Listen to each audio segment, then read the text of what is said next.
Hello and welcome to Global Order. My name is Ishan Dhar.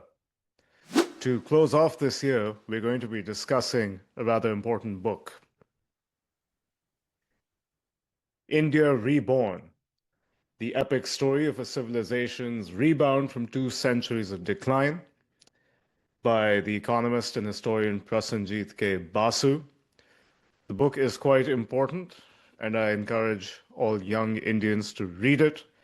We're very fortunate to have the author join us. Please do stay tuned. This is going to be a fascinating conversation encompassing many disciplines.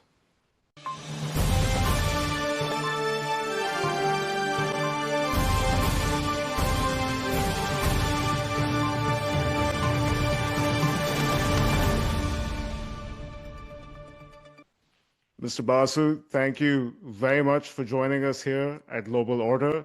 We eagerly look forward to your insights and delving into your book.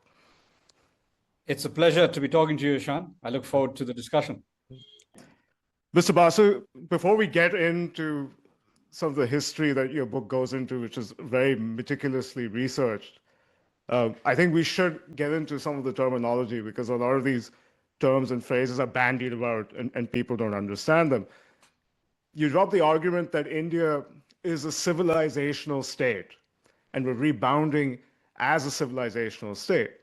But I think it would be helpful if we understood what precisely does that mean? What is a civilizational state? Is there a distinction between what we understand as a nation's, India, the nation state, and what we're describing as a civilizational state? Are these mutually exclusive categories? Is there overlap? I think we would really benefit from that understanding. Yeah, well, I think the nation state is a European construct. Yes. It began with the Treaty of Westphalia in 1648, and various nations emerged along those lines. So Germany and Italy, classic cases in 1870-71. And to some degree, the founders of modern India in 1947 were building upon that idea of a nation state. Right. And so we have Mahatma Gandhi as the father of that nation state. Right. I think India is much more than a nation state. It is a civilization state. It has existed not necessarily within these specific geographic boundaries, right, but as a concept, it has existed for 3,000 years at least, if not 5,000 and 6,000 years. So, of course, just like China, the geographic boundaries of the Indian civilization state have expanded and contracted over time. But the point of my book is that the civilization survived, while many other civilizations that were contemporary with the ancient civilization of India, the Egyptians, the Persians, Champa, to our east, Aztecs, Incas, Mayas did not survive. And so I begin by addressing that issue of how and why the Indian civilization state continued to exist through these millennia, while so many others fell by the wayside. So that's one of the aspects. Now, it's the idea that India is a nation state, I think, is too constricting. We are, of course, a civilization that goes beyond being a nation. I think the ideas that Churchill said, there is no Indian, India is no more a nation than the equator, or some such language. I think those are ideas that are very European. Right. Perhaps Britain itself is a construct. It is, after all, an amalgam of 4 nations, but it claims to be a nation state, and so on. Now, the idea is that India is far more than a mere nation state. It is a civilizational state, and it goes back millennia. So we, as a modern entity, should not confine ourselves to just looking Right. at 1947 as being some sort of starting point for our existence. Yeah, and you trace this history very meticulously. You very interestingly even look at it through, I mean, you are an economist, of course. You talk about how India was actually the largest economy um, for much of recorded history before, I guess, being diminished for a couple of centuries. Now, of course, we are reascended. You talked about many contemporary civilizations at least dying out or morphing in various ways. Why was India different, in your opinion? What made us unique? Is it our geography, our demography, a combination of everything? What would you say? Well, I think it was the resilience and strength of the civilization that enabled it to survive. I was just in Haridwar the last 2 days, Of course. and I was struck by one small symbol of that resilience. Just by the Ganga, there was a tree, a peepal tree, that had been converted into a shrine with about 10 different murtis of various gods and goddesses. And there were 10 sadhus, at least 10 or 12 sadhus, and several lay people worshipping at that improvised shrine. I mean, you see, I think it's quite unique to India to have this kind of resilience, where nothing else is possible, where you are too poor to be able to build a grand temple or even any kind of shrine. You use a tree, you convert a tree into a place of worship. And I think that is, during periods of great civilizational stress, the Indian civilization shrank, but it never collapsed. It never entirely collapsed. And part of it was because of this kind of resilience. Part of it was also because there were warriors that fought back and ensured that the civilization would not die out. And that is something that I probably need to address in a different book. But I address it in my first chapter, where I just talk about this in brief, over 29 to 30 pages, how Indian civilization survived. And part of it is, of course, that India kept fighting back. Even at the worst points, there were redoubts of the civilization, and they became the basis for a regeneration after a period of retreat. So, even during the British period, of course, a third of India's land and a quarter of our people continued to be in independent realms that were not directly ruled by the British. And that is where our civilization survived. Actually prospered relative to areas under direct rule, you noted. Yeah, and in fact, I think what is interesting is that the areas that were not under direct British rule tended to do a lot better on many parameters, including things like education. The fact that Travancore and Cochin introduced universal compulsory primary education in 1905, as did Baroda, means that they were doing things that British India did not, and that the independent India post 1947 didn't do until 2001 with the Right to Education Bill. So it's remarkable that some of this was happening. And also, I think it's quite striking, for instance, that Gujarat is the great trading state of India. And Gujarat was perhaps the one region of India that was almost entirely outside direct British rule. There were multiple. There were small little principalities. Some were perhaps too small to really become economically viable entities. But because there were so many of them, they naturally traded with the rest of the world. They kept the legacy of India's trading heritage alive, and I think the INSV Kandunya's trip from Porbandar to Muscat this week is a very good reflection of that great tradition. Right. And to get back to, I guess, the history of the civilizational state, if we look at periods of tremendous expansion, I mean, I would be remiss not to point out that you spent a lot of time in Southeast Asia. Much of Asia, as you have pointed out, is still very much Indic, which is something even we don't, I guess, or pay scant attention to at times. William Dalrymple, in his recent book, used the term Indosphere. I'm not sure if he actually coined it. I also couldn't help but notice in this recent flare-up between Thailand and Cambodia, a Shiva temple was knocked down, and so forth. So obviously, our footprint is still very much existing in these regions. Our, I guess, interpretation of ourselves as a civilizational state, does that in any way conflict with many of these nations, I guess, understandings of themselves as nation states, or how they might choose to define themselves? Is there a way we can reconcile these ideas? What do you think? Well, absolutely. I think we can reconcile the ideas, but there is at least a slight conflict between the idea of them being part of some sort of Indosphere.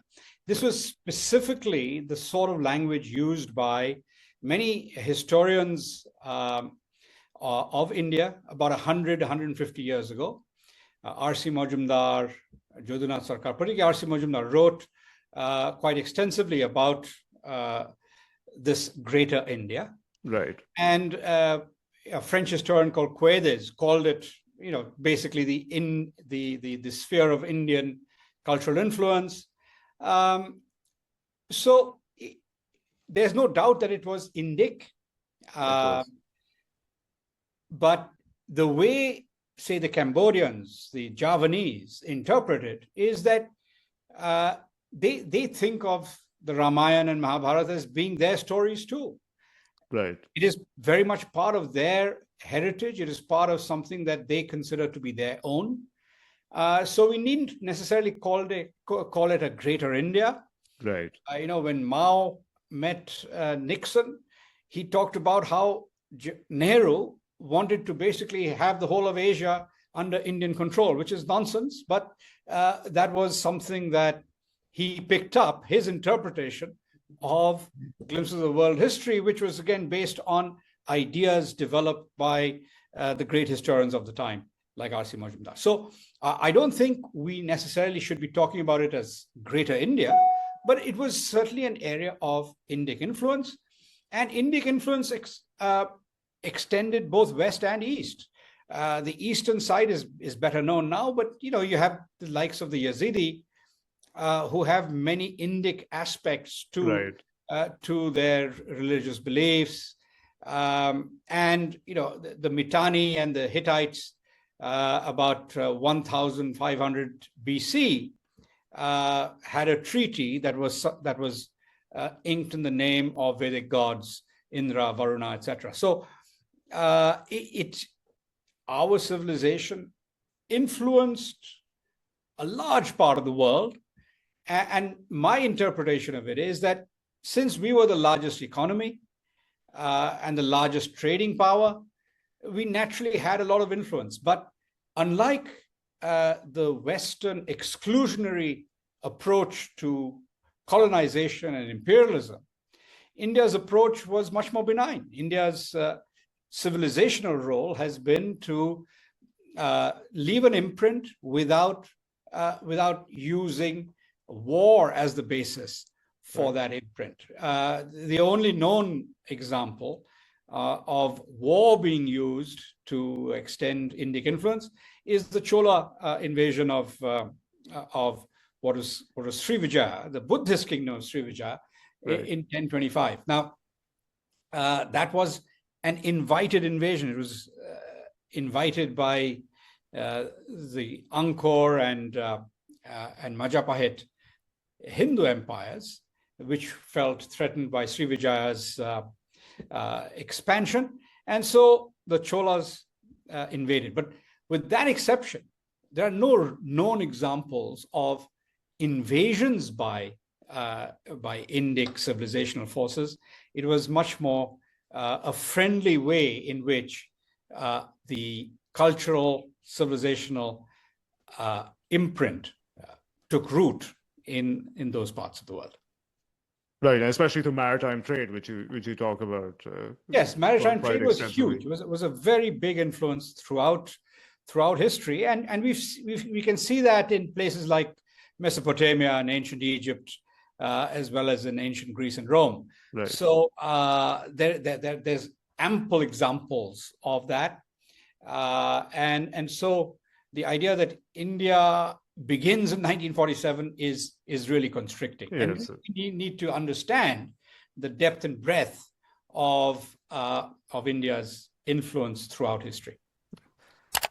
Another significant aspect of the book is you trace the history, I guess, of the West's view of India.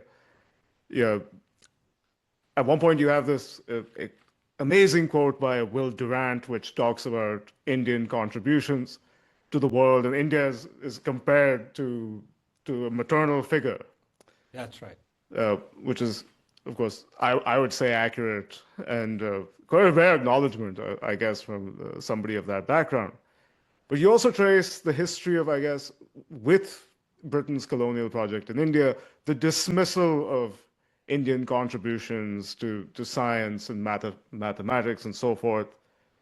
James Mill is a name that comes to mind. You also trace it onwards to Macaulay, to even contemporary living rooms in Lutyens' Delhi, which we'll get into. Why don't you go and trace some of this history? How does it still exist in contemporary India? Well, you see, when the British first arrived in India, they genuinely arrived as traders with a certain degree of humility. And even after the Battle of Plassey in 1757, the first British administrators in India were awed by what they found in this great civilizational state. And Warren Hastings knew both Farsi and Bengali, and through Bengali, more than a smattering of Sanskrit. And so William Jones, of course, was a polyglot scholar of Indian civilization, and they were greatly awed by this civilization, and they wanted to learn from it. But over time, as happens with any sort of conquering race, right, an ideology developed that was that looked down upon what they found in India and tried to denigrate and underplay the great historic role of that civilization and its legacy. So, most importantly, I think was James Mill's History of British India, written in 1817, which became the sort of Bible for people coming out to India. Those who went to Haileybury and the other places to acquire the accoutrements of being a civilian or a military official in India would learn from James Mill. And James Mill's son, John Stuart Mill, was perhaps an even greater intellectual figure in modern British history. So James Mill, and then by the time Macaulay came to India in 1834-35, James Mill was established. James Mill's History of British India was the established text. So he had the same contempt for India. He had brought along Persian and Sanskrit grammar texts, which he did not open on that long journey by sea.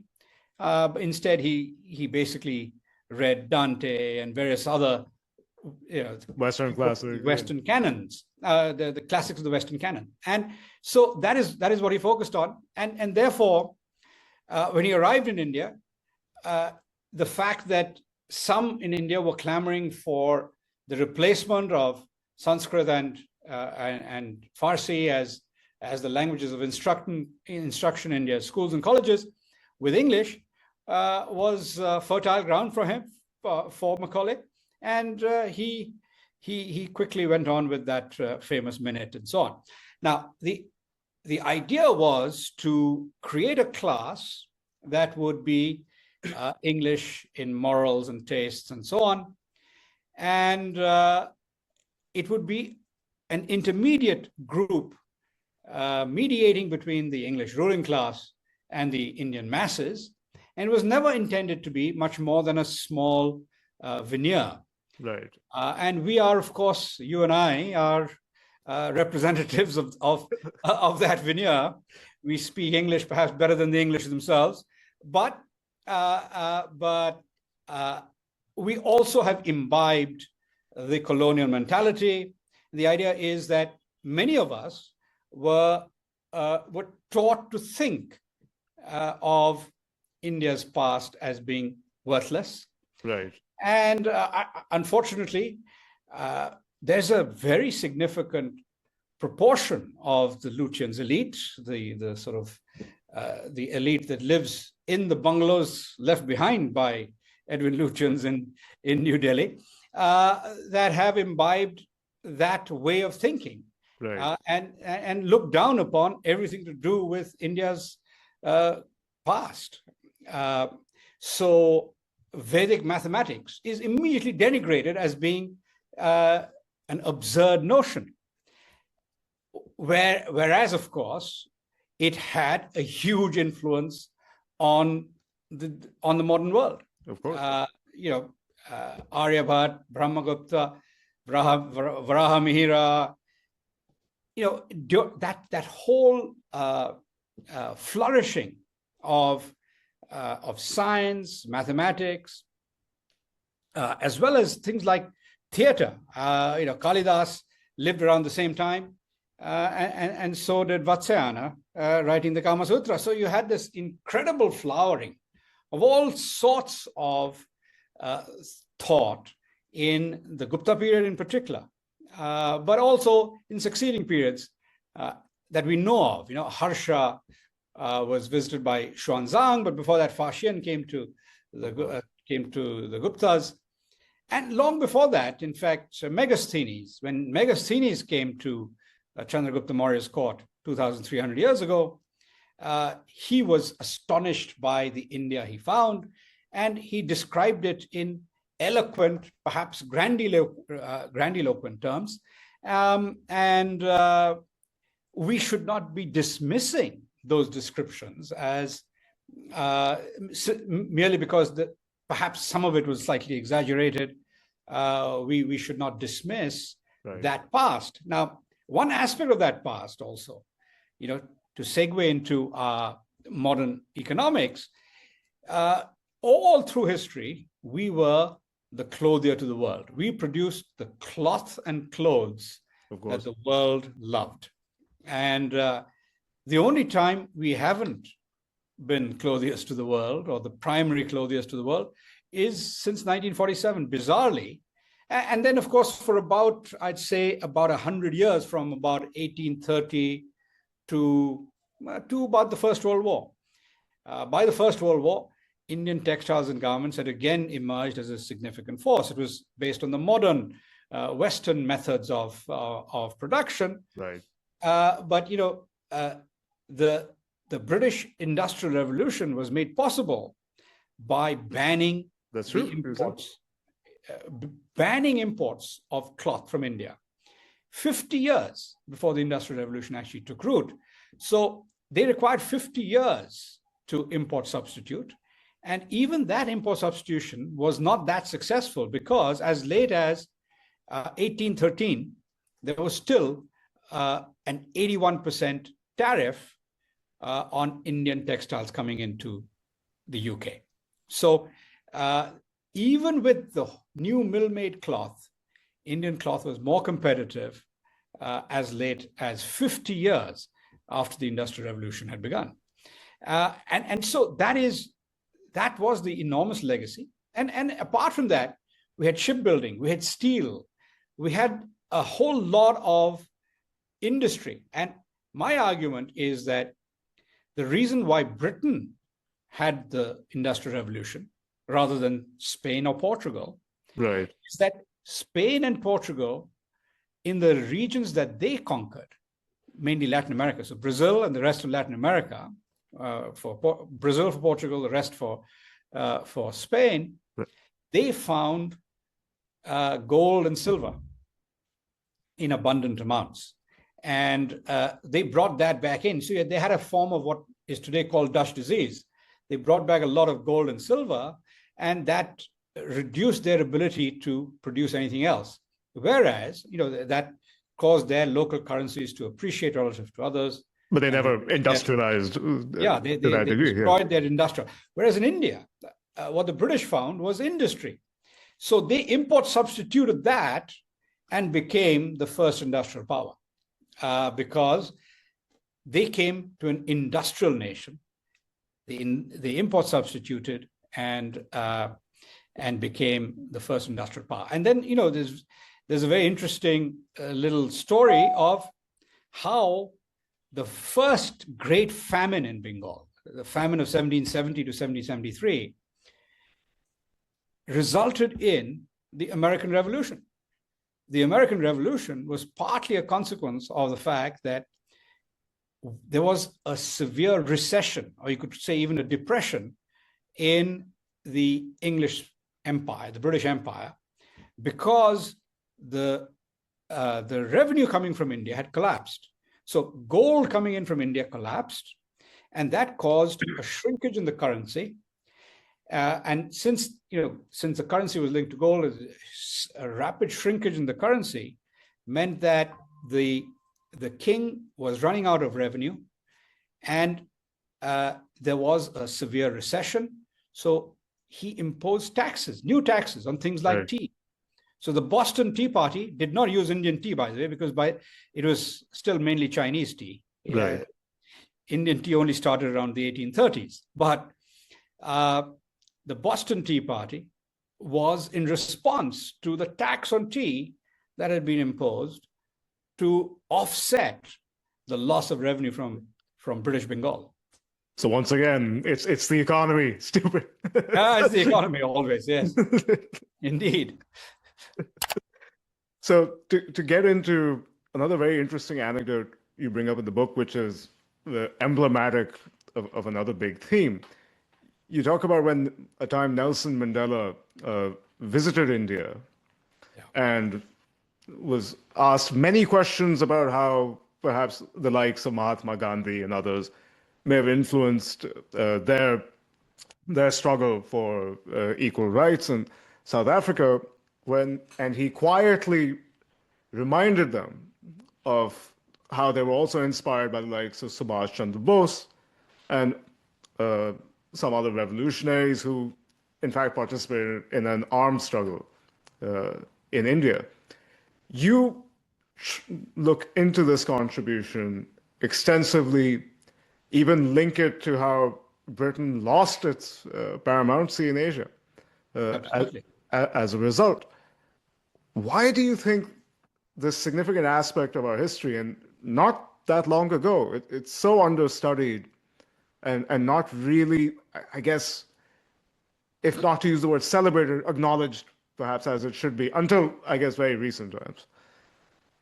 Well, I think it's pretty obvious that it suited both the British as well as the Congress and the Nehruvians to perpetuate the myth that non-violence alone brought India independence.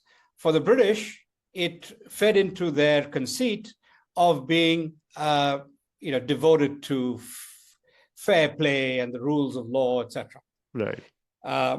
And of course, the Congress would have wanted that to be the main message, the fact that the Congress, non-violent Congress movement had played the primary role, perhaps even the only role in bringing India independence. So it suited both sides. And so that has become the established myth. And what is interesting is that R.C. Majumdar, who was the preeminent historian of India in the 1930s, 40s, 50s, he wrote an 11-volume he edited an 11-volume history of India. And the last chapter, the last volume, 11th volume, is about the freedom struggle. And he concludes also that the revolutionaries played the most important role. And the final battle that gave India independence was the INA's war and the resulting mutiny by the Royal Indian Navy, Air Force, and several, the 2 regiments of the army in Jabalpur and Madras, that finally forced the British to leave India. They had no intention of leaving in this way. They had no intention of granting India independence. They were looking at some modest constitutional changes along the lines of the Government of India Act of 1935 and remaining in place. Just as the Dutch were trying to do in Indonesia. The Dutch had divided Indonesia into 16 entities. This is the Lingajati Agreement of January 1948. 16 different entities, of which only one would be independent around Java with Sukarno and Hatta. The rest would have a close link to the Dutch Queen. So similar ideas were in place for India. And it's widely believed that once the Labour Party won the 1945 election in the UK, it was more or less a given that they would be granting India independence. Right. This is a complete myth. The Labour Party manifesto of 1945 is in the public domain. I urge you to look at it. And what is astonishing is that there's just one sentence in the entire manifesto devoted to the colonies. They were simply not central to the thinking. Just as when the British learn about the history of the 300 years to this century, to the 20th century, they barely learn anything at all about the colonies. Similarly, in this manifesto, there's one sentence devoted to the colonies as a whole, and 1/5 of a very long sentence is devoted to India. And all it says is that we will endeavor to advance India towards self-rule. Advance India towards self-rule, not grant India independence. The words are very, very significant. There's a fine distinction. Almost exactly the same language was used by Edwin Montagu, the Secretary of State for India, during the First World War. On the 20th of August, 1917, he used almost exactly the same language, saying that we will be advancing India towards self-government after the war. And we saw what happened. Instead of independence or even dominion status being discussed, all we got was the Rowlatt Act. And the fact that we got the Rowlatt Act, I think, is an indication that the British Empire had been shaken to its foundations by the revolutionaries during the First World War. We hear nothing, we read very little about the Ghadar movement, but the Ghadar movement had a huge impact clearly on the British, and they responded with the Rowlatt Act. So I think the point I make in this book is that the British never made any concessions to Gandhi, not one. The astonishing thing is, I grew up with the Gandhi story being central to what I knew of modern India's history, of course. Like all of us. And I was always struck by the fact that there were 3 big movements, the non-cooperation and Khilafat, 1920-21. Then there was the Salt Satyagraha, 30-31. And then the following decade, 1942 was the Quit India movement. So these were the 3 big episodes. But what was happening in between is one. The other thing is, I always was struck by the fact that there was nothing that was actually conceded after any of these movements. The one that did see something being conceded, perhaps, was quit India. But that was 5 years later. And the interesting thing is what happened between 1942 and 46 is that you had the INA leading the revolutionary movement, and in fact, doing what Gandhiji had said, do or die. So in a sense, there was a convergence between Gandhi and Bose during that period. And the baton passed once the Quit India movement had been crushed by about February 1943. The INA took up the baton and ran with it. And Subhash Bose had basically said in Singapore on 6th of July 1943, when he first got there, that the army that he was going to create, the army of free India, the Freedom Army, would perhaps be 60 or 70,000 people. It would not be anything like the 1.5 million to 2 million people that were under arms in what he called the British Army of Occupation in India. So it wouldn't be large enough to defeat them in war. But what it was aimed to do was to demonstrate to their fellow Indians that Indians were ready to fight for their freedom, A, and B, once the Army of Occupation saw their fellow Indians fighting for freedom, they would realize that they were an army of occupation and would rise up in revolt. And that would explain the mutinies that you're... That's exactly. So essentially, the mutinies that occurred in January 1946 were exactly what Subhash Bose had planned, and that's essentially what forced the British hand. And what is also interesting about it is that the INA trials were absolutely vital, because what happened with the INA trials is that before the trials began, Auchinleck had surveyed the officers, and he had concluded that the trials would be very popular. And instead, once the trials began, the prosecution's case, when the prosecution was making its arguments, it was beginning to tell a story of a freedom army that had risen up, that was financed by its own means. It was independent of any sort of Japanese financing or support. And it had risen up on its own, fought battles, lost battles, of course, won a few, lost many. But that is, the fact that they were fighting was news to most of India, except the few who had been listening in to Subhash Bose's radio broadcasts. For most of India, this was news.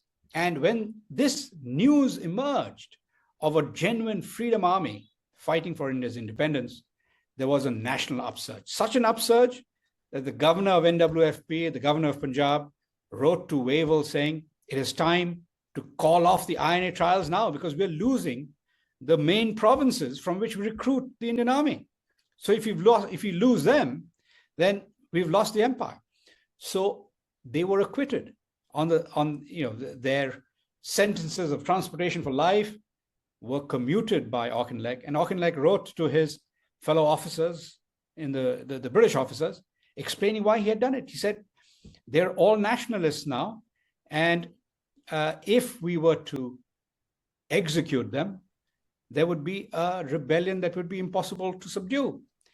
And of course, Wavell asked for 3 British battalions to be sent to respond to the mutinies by the Air Force and Navy. And Attlee said, I don't have a single soldier, leave alone 3 battalions. Now, I think, this again goes back to the end of the First World War. At the end of the First World War, it wasn't India. India was still very much under their control. But it was places like Turkey, Istanbul, and the region around Istanbul was supposedly going to become a British port. But Ataturk rose in rebellion from that small village called Angora, now called Ankara. Right. And he led his army and slowly liberated what is today Turkey. And he stopped really at the borders of Syria. He could easily have gone on, but Syria is where he stopped. He said the Turkish part will be will become a new country of Turkey. So the point is that then, too, the British at least had enough of an army to try and hold on.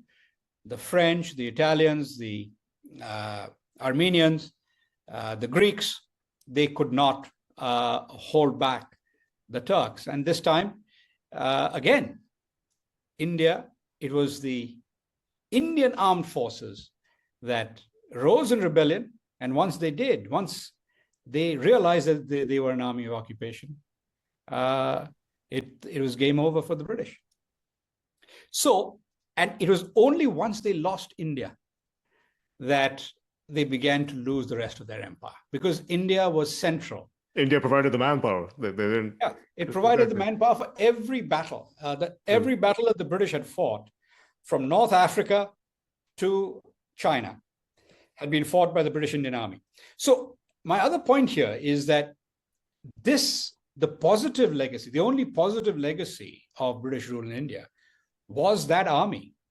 If the new rulers of India, Nehru and others, had taken this on board and understood how to run an army, then they would have been able to hold on to the strategic legacy of the British Empire much more effectively, and wouldn't have made the mistakes that they made, partly because of the propaganda of being a nation based on nonviolence.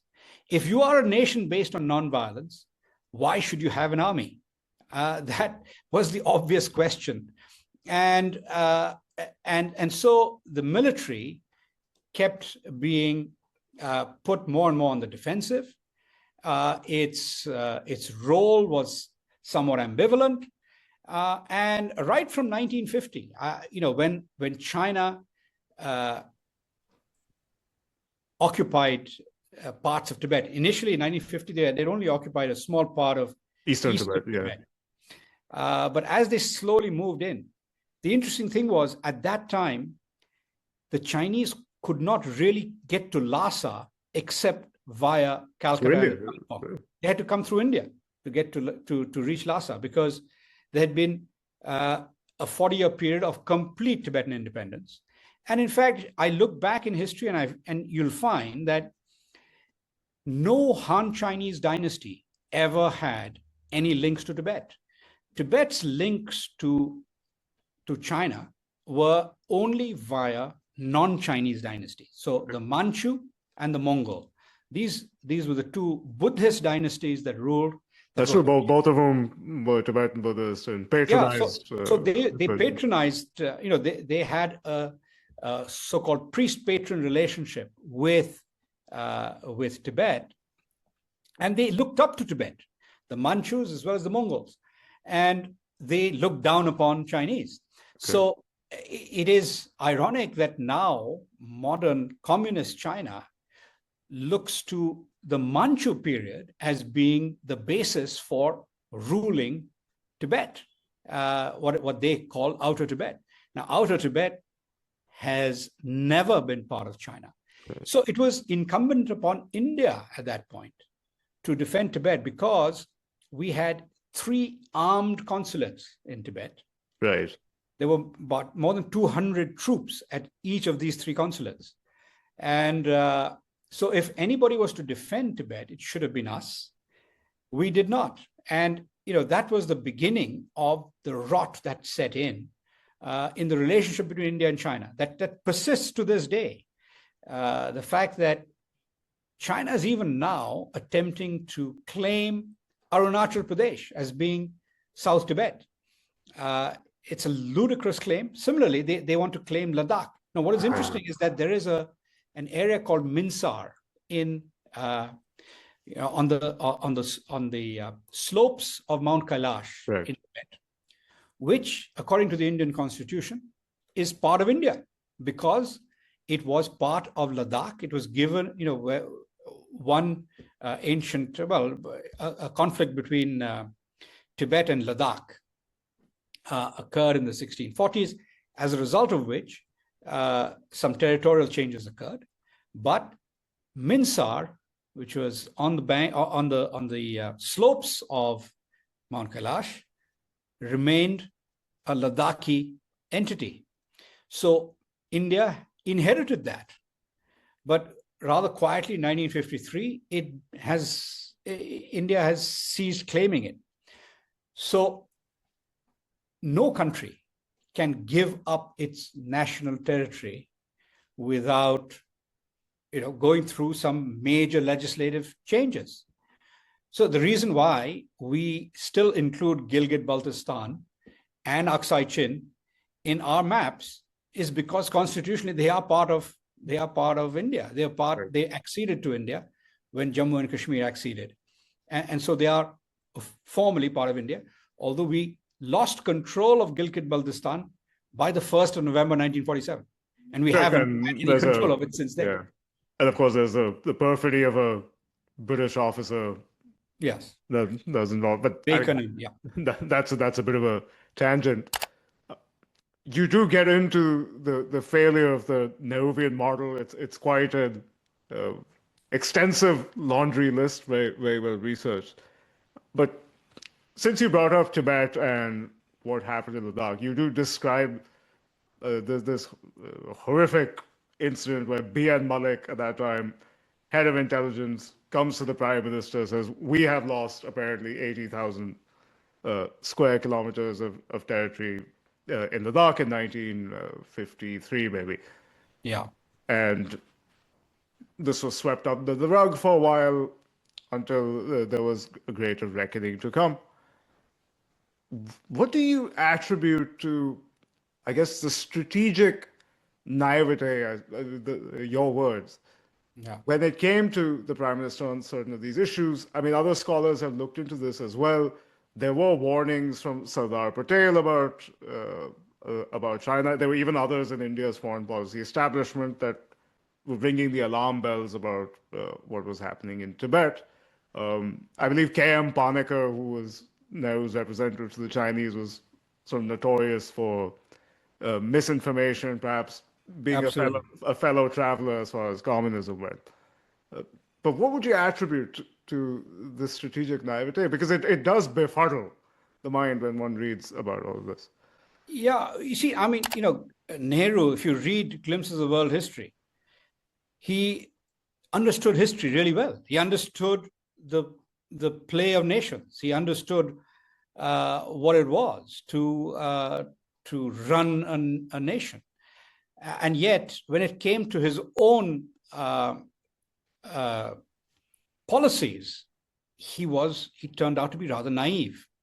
Now, I attributed, having read Nehru in great detail, I think he was, unfortunately, a true believer in Marx's idea that the proletariat was bound to win, and therefore that the forces of history were with Mao. I mean, we were the second non-communist country. Within 1 or 2 days of Burma, we were the second country to recognize communist China as being the legitimate government of China, at a time when its control of China was rather tenuous. So we accepted it long before anybody else. And Nehru kept making concession after concession to the Chinese. It was really strange. And I think I attribute it to two things. One, his naivete about the Marxist interpretation of history. That's one. Second, the fact that he controlled foreign policy completely, that he was his own foreign minister. He had the portfolio, yes. He was foreign minister, and he essentially didn't listen to any of the experts. The experts in Tibet, India had a representative, Sinha, in Tibet. Right. He kept warning that the Chinese are about to come in. They are threatening this country. We need to take action. And he was completely shut up. Similarly, there were the representative in Sikkim and Bhutan. They were sending reports saying, we need to take action. And he just entirely ignored them. Similarly, and chastised them at times. Yeah, chastised, absolutely. They were chastised. So now in 1950, of course, the Americans also tentatively proposed the idea that India could replace China on the P5 of the UN Security Council. And this was dismissed by Vijay Lakshmi Pandit, who, by the way, was completely unqualified to be a diplomat. I mean, she had never had formal college education even. You know, she was the daughter of Motilal Nehru. So what? Right. If you really think about it, that isn't qualification enough to be ambassador to the Soviet Union. You know, Stalin never met her during the time that she was there, and then ambassador to the US, the UN, the UK, all over the place. I mean, so she was holding some of the most important diplomatic posts, and she and her brother were making decisions about great issues of state policy, such as whether India should take China's seat. Now, it's Nehru said, well, that seat belongs to China, and well, they're trying to drive a wedge between us and China. Well, why should the Prime Minister of India be so solicitous of this neighboring country, China?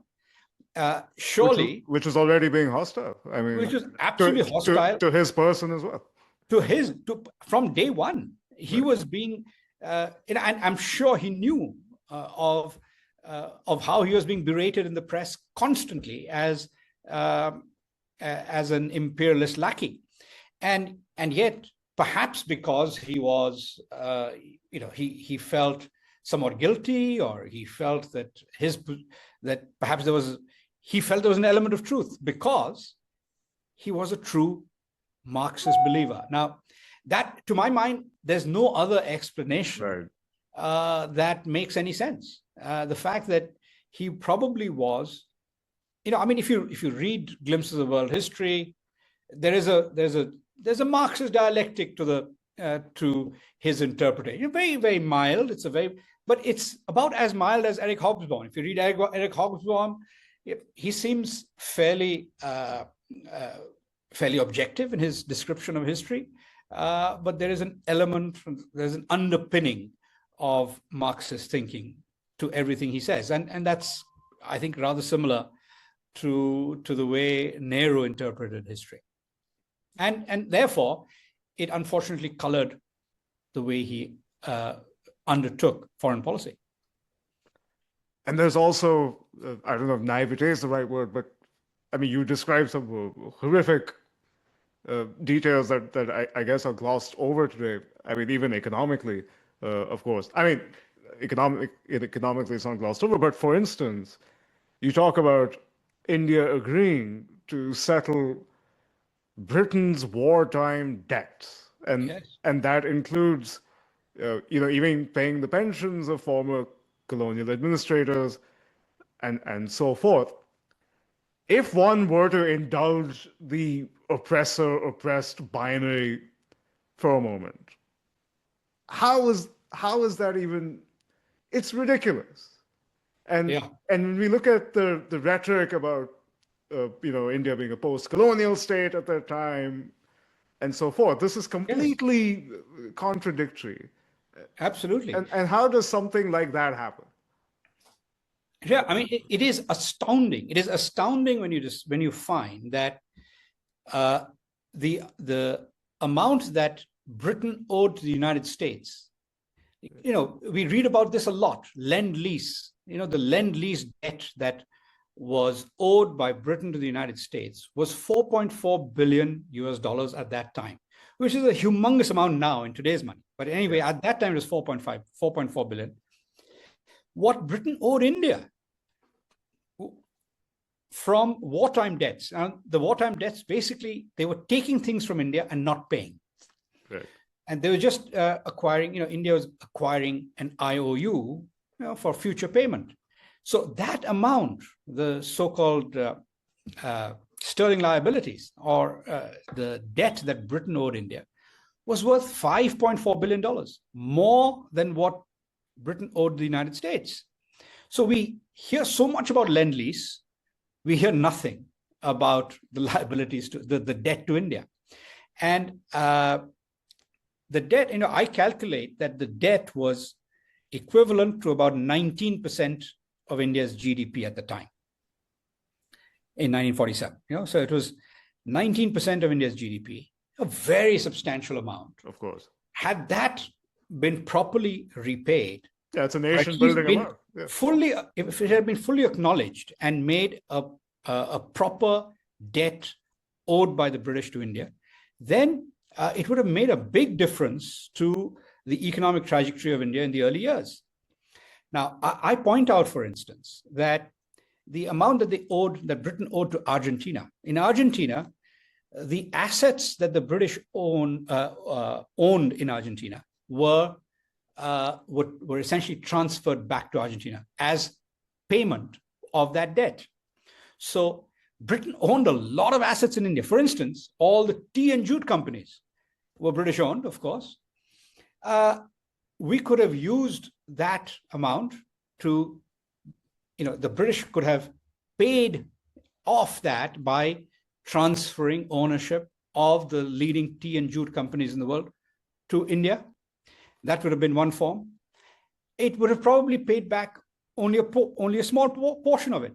Instead of that, what happened was that after about 7 or 8 years, India bought annuities, and those annuities were used to pay the pensions of Britishers who had served in the civil service and the military.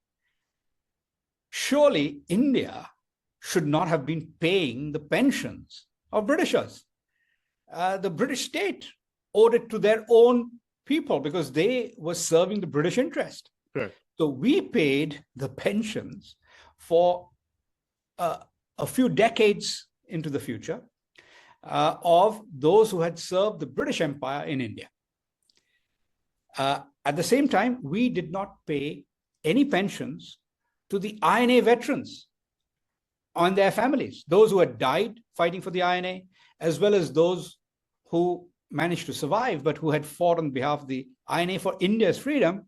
They were denied pensions. They were not taken back into the army. It's very different from Pakistan and Burma, by the way. In Burma, the army of Aung San was merged with the existing army, and they created a united army, which was half Aung San's army and half the British Burma army. Right. Of course, that had other problems. Yeah, but I would think so. Yeah. It had some major. But because, you see, the British Burma army had no Burmese in it. It was entirely, divide and rule had been taken to extremes by then. So it was an army of Karens and Chins and various non-Burmese people, non-Bamar people. So now, similarly, in Pakistan, Jinnah encouraged the generals of the INA to come and fight in Kashmir.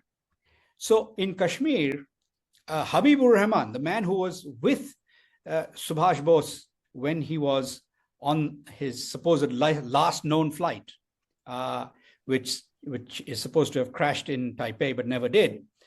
Now, Habibur Rahman became a general in the Pakistan army, and he was told by Jinnah, you either fight for us or you get lost.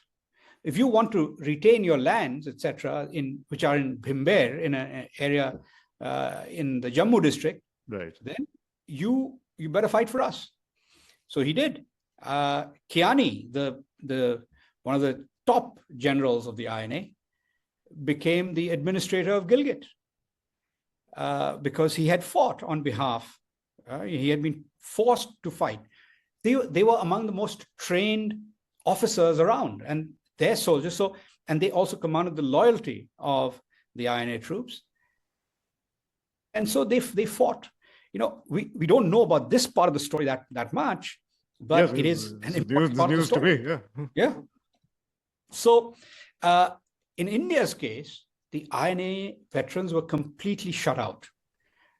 And instead, we, Indian taxpayers, paid the pensions of Britishers who had served in the civil service and army.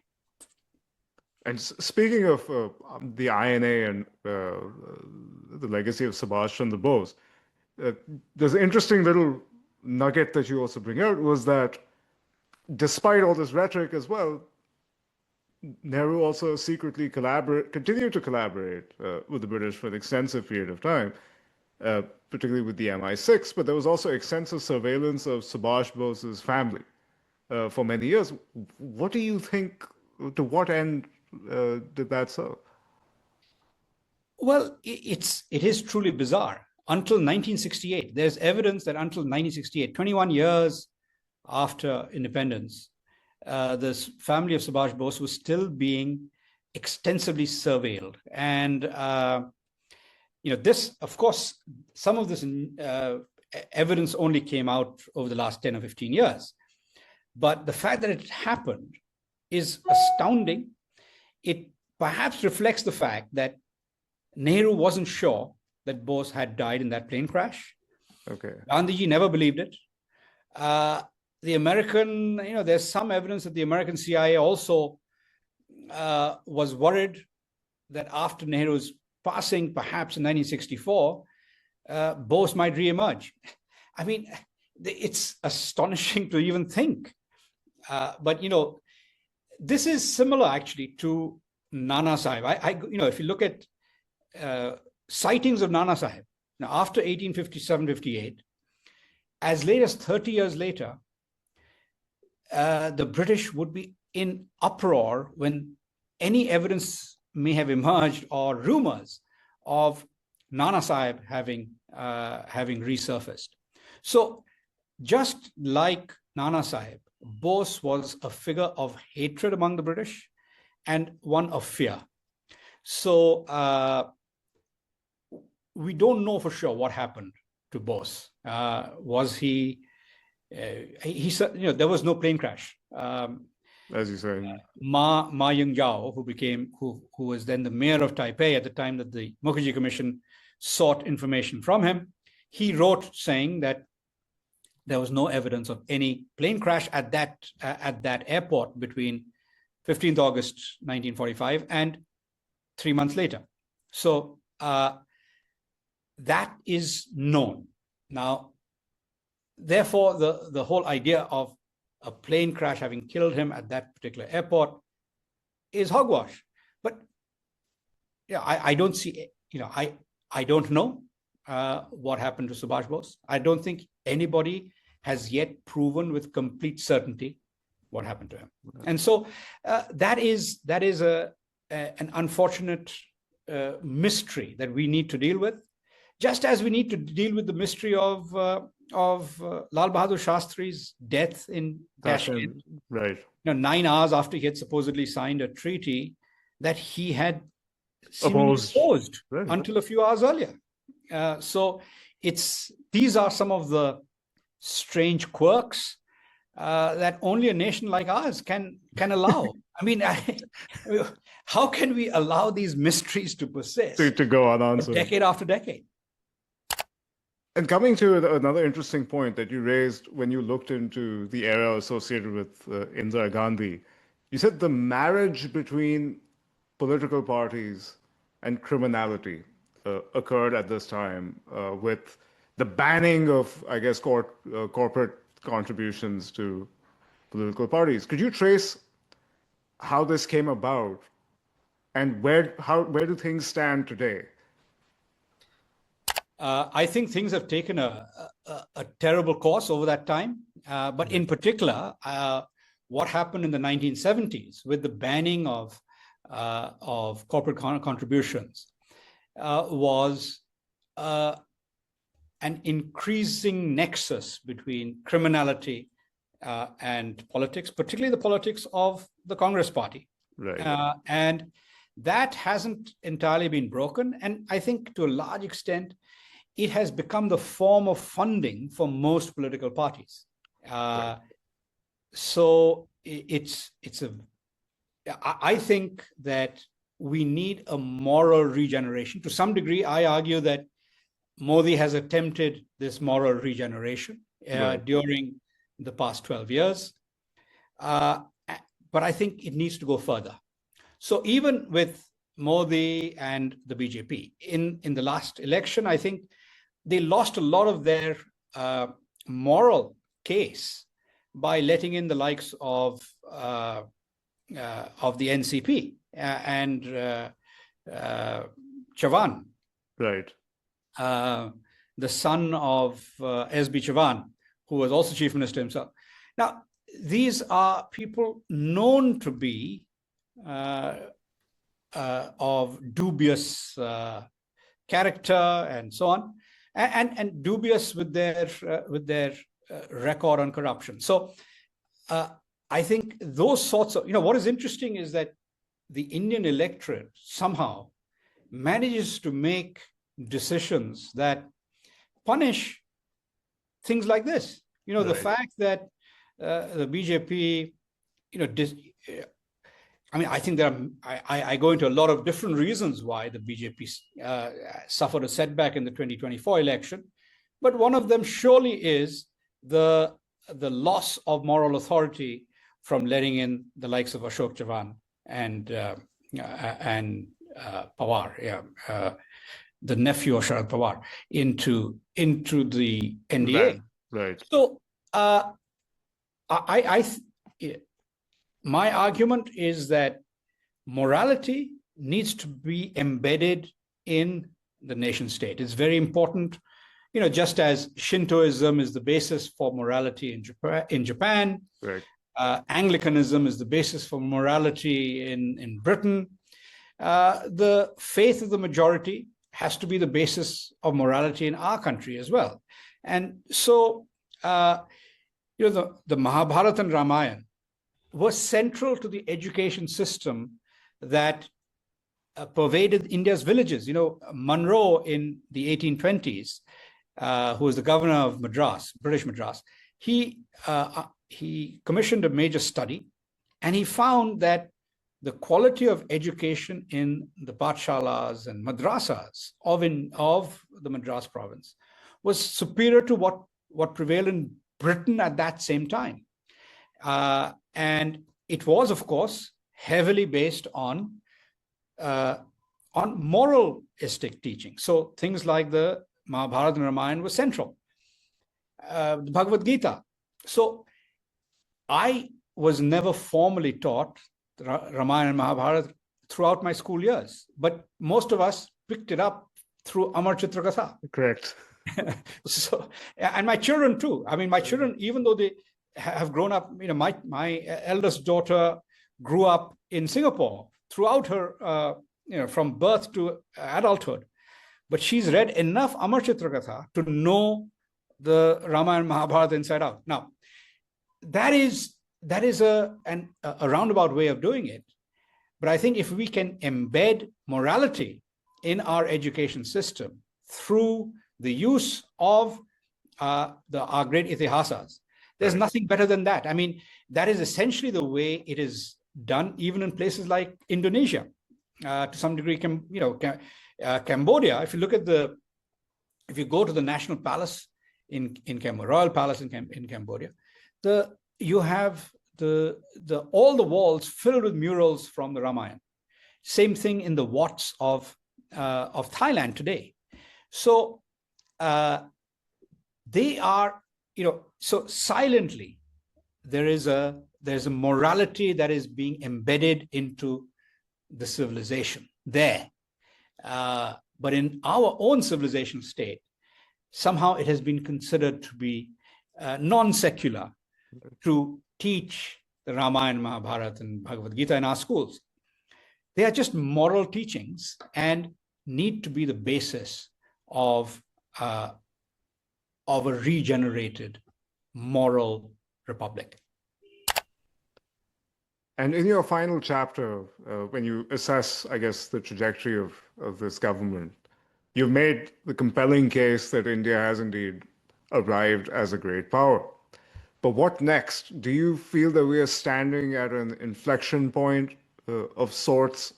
What do you, if you had to put your thinking cap on, what would you foresee? What still needs to be changed or needs to? We have clearly arrived as a great power. It is evident in things like the fact that when India convenes a global solar alliance, much of the world comes. When India convenes the global South at the G20 summit and invites the African Union in, it makes an impact across the global South. So India has arrived as a global power, but we are not yet a superpower in any sense.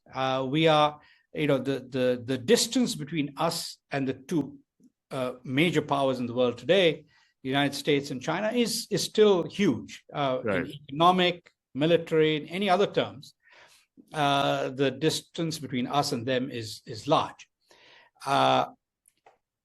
So what we need to do is, I think, to heed Deng Xiaoping's notion, keep our head down, and not make too much noise just yet about being a great power or a superpower, because at this stage, I think it is very worrying that the United States already thinks of us as a potential threat. We are not a threat to the United States, and we do not intend to threaten the United States. Civilizationally, being democratic is imbued in us as a civilization. It is part of our heritage. Having a free market-based economy is also very much in tune with our dharma. Our dharma, our Raj Dharma says the state can only take 1/6 of income and not anymore. Unfortunately, we take more than 1/6 of many people's income at the moment. But the point is that the new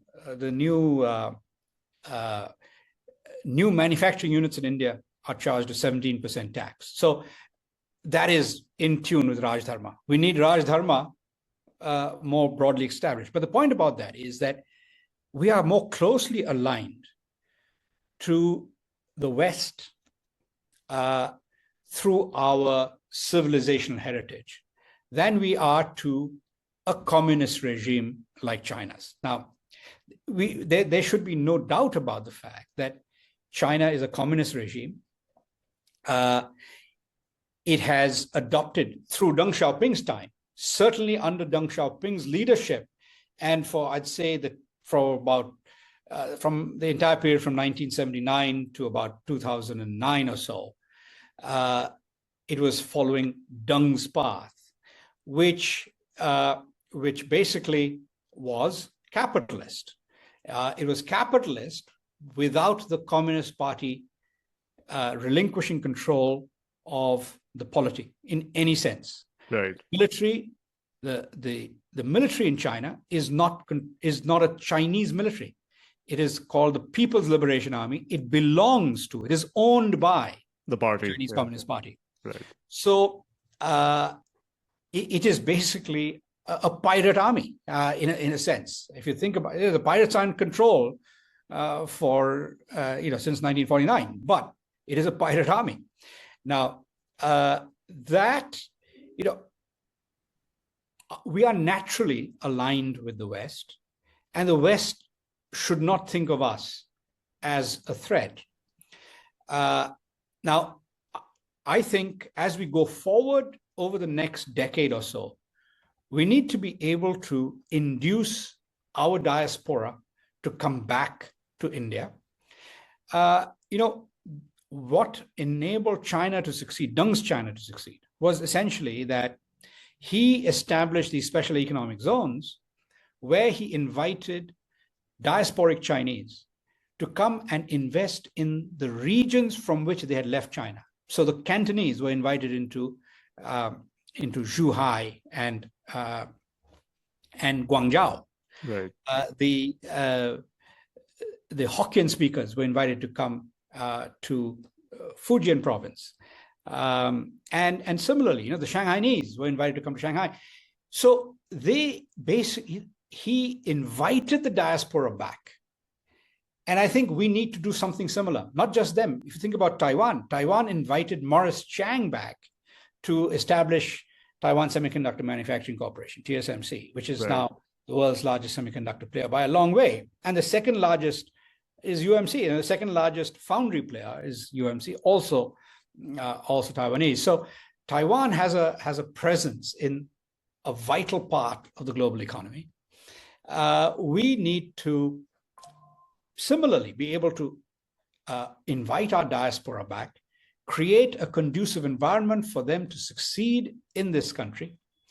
I'm, of course, part of that diaspora that returned, by the way. I lived for 33 years. Right. But I came back out of patriotism. We cannot expect the majority of people to think in this way. Altruism is perhaps something that we look back to as something that our rishis and our sadhus have done throughout history.